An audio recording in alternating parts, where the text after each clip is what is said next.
Hey Lisa, I am going to walk you through quickly because I think this will be the easiest and best way. I'm going to walk you through quickly how to get into Kite. So what we're going to do first is get into the system, and I'm going to show you some of the tabs that you will get some information from that will be useful. And then I'll send you a separate link um, to show you exactly how you're going to go about prepping for the actual test administration and for finding out who you're going to assess in what areas.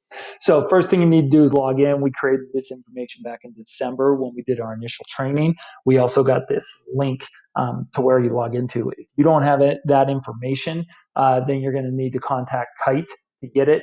But if you go back through your previous emails, you'll have it. I can send you the login if you need it, or you could possibly try to um, find your information by hitting forgot password.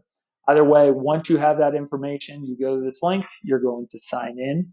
Once you get there, then you're going to see a screen that will have your name in the top right corner along with Paula Ridge Elementary. If it does not have either of those things up here, then you need to contact Kite again because you can't access your test. Once that's there, here's the tabs that I was referring to. Settings and reports are where you're going to get general information that are going to help you know the basics of who you're testing, as well as what type of other information. So, and we'll get to that here in a second. So let's go to settings. Again, we will do the manage tests in the separate link. So for settings here, if you go to rosters, this is simply just going to show you what test you are responsible for giving. In my case, my student isn't in the science test. So once I get to this screen, I'll just hit search, and then that will show me the list of my rosters. So this is showing the only test that I'm giving. All right, you probably are going to have science worked into there as well. Nothing you need to do here. This is just to let you know. So not a necessity to really check out because you can get this information later in the manage test tab, but it's important to know what this stuff is. Next, I clicked on the students. This is going to tell me exactly who I'm testing. Again, I'll hit search. Not sure why they give us this screen. They just do. So I learned trial and error that's what you had to do. So this is going to tell me who's being tested. And again, in this grade level, I only have one kid. What's important to notice here is the first contact says completed. That's a survey that we had to do before we could actually get the tests released for the kids to take.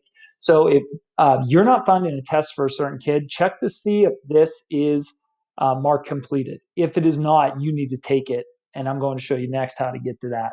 So that's the settings tab. Now we're going to skip over to reports. So reports, the first thing is data extracts. This is where you're just going to find general information. And in particular, this is going to show you if you took those first contact surveys. If you scroll to the bottom, you'll see it listed right here. It lets you know when you took it. And then this is a copy of that stating that you took it. If you don't see this, then you're going to want to access that survey and take it right away. And you can do that by hitting new file and follow the email directions that we got previously.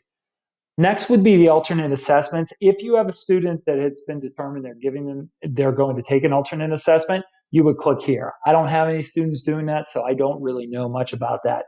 And as far as the archive of the report goes, the tests haven't been graded yet, so there's nothing in there. But that's where you can see previous years information starting next year.